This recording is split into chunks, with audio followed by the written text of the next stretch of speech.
Agora, o comentário final.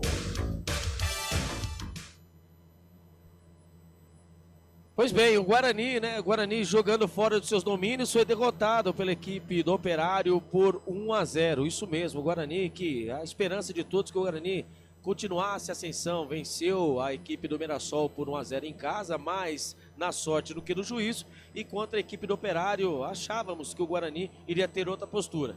Muito pelo contrário, primeiro tempo repetido, assim como jogou no estádio Brinco de Ouro da Princesa, sofrendo bastante, sofrendo muita pressão.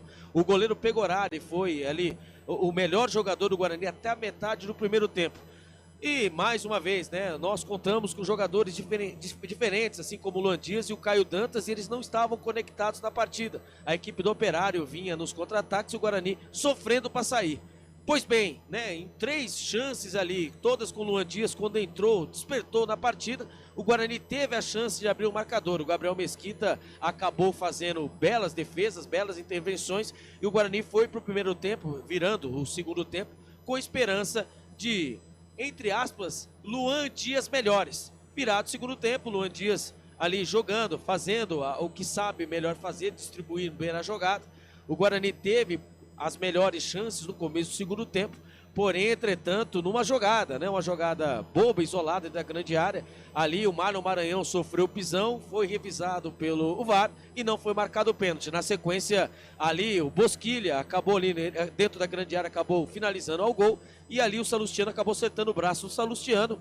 Sem pensar ali, o juizão marcou o pênalti. Bosquilha acabou batendo e acabou abrindo o marcador, fazendo 1-0 para o Operário, e assim seguiu todo o segundo tempo. O Guarani depois virou mero espectador. O Guarani precisa melhorar muito para essa situação. E só lembrando, o Guarani tem o próximo jogo contra o Avaí dentro de casa, e o Guarani necessita dos 3 pontos, porque a distância para o time fora da zona de rebaixamento vai ficando mais longe.